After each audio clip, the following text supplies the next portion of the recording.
Like, share, and subscribe to Winspire Media. Welcome to Winspire Media. నా పేరు కుమారి. గాలి ఎంత అనుకూలంగా వీస్తున్నా కొన్ని సీట్లు గెలవాలంటే దూకుడు సత్తా కావాలి. అలాంటి స్టామినా లేకపోతే పరిస్థితి ఎలా ఉంటుందో గుడివాడలో టీడీపీని చూస్తే అర్థమవుతుంది. కొడాలి నాని విషయంలో చంద్రబాబు ఈసారి కూడా పక్కాగా వ్యూహం సిద్ధం చేసుకోలేకపోయాడా? బలహీనమైన అభ్యర్థిని పెట్టి మళ్ళీ కొడాలిదే గెలుపు అనే అభిప్రాయం రావడానికి కారణమయ్యాడా అనే మాట టీడీపీలోనే వినిపిస్తోంది. నిజమేనా? అసలు గుడివాడ గ్రౌండ్ రియాలిటీ ఎలా ఉంది?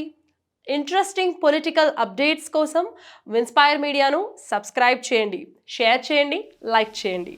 గుడివాడ విషయంలో చంద్రబాబు ఎందుకు వ్యూహాత్మక తప్పిదాలు చేస్తాడు? బలమైన నాయకుడిని తయారు చేసి నిలబెట్టలేని పరిస్థితి ఎందుకు వస్తోంది?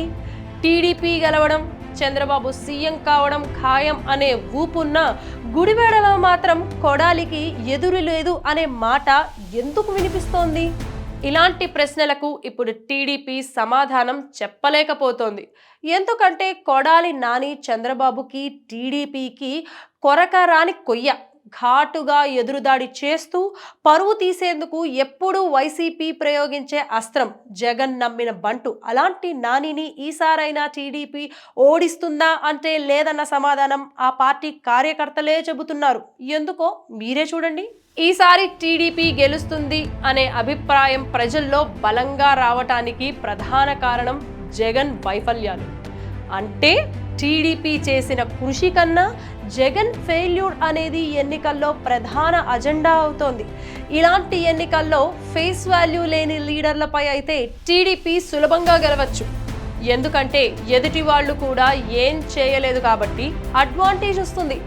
అదే ఫేస్ వాల్యూ ఉండి జనంలో ఉన్న నాయకుణ్ణి ఓడించడం సాధ్యమా? అంత సులభం కాదు. గుడివాడలో చంద్రబాబు లెక్క ఇక్కడే తప్పింది. చంద్రబాబు టీడీపీని, చంద్రబాబును వ్యక్తిగతంగా దారుణంగా దూషించే మాట నిజమే, కానీ గుడివాడలో ప్రజలతో నిరంతరం టచ్లో ఉంటూ వాళ్ళ కోసం పనిచేసే నాయకుడు.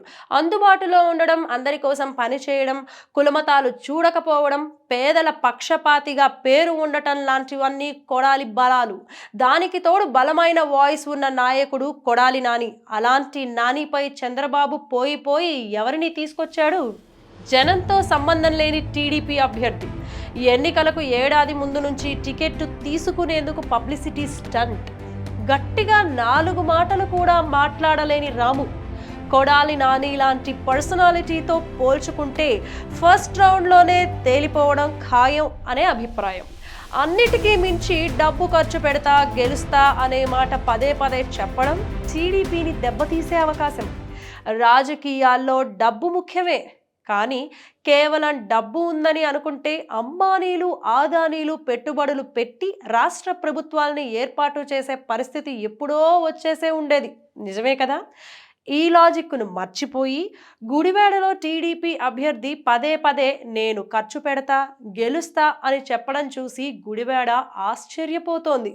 ఇప్పుడే ఇలా ఉంటే రేపు ఉధృతంగా ప్రచారం మొదలైతే ఇటు గొంతు, లాజిక్కు, మాస్ పంచులతో కొడాలి విరుచుకుపడుతుంటే మరు రాము ఎలా తట్టుకుంటాడు అనే జాలి అప్పుడే టీడీపీలోనే కలుగుతోంది. గుడివాడలో టీడీపీ పరిస్థితి మీద మీ అభిప్రాయాన్ని కమెంట్స్లో చెప్పండి. Thanks for watching Winspire Media. Like, share, and subscribe to Winspire Media.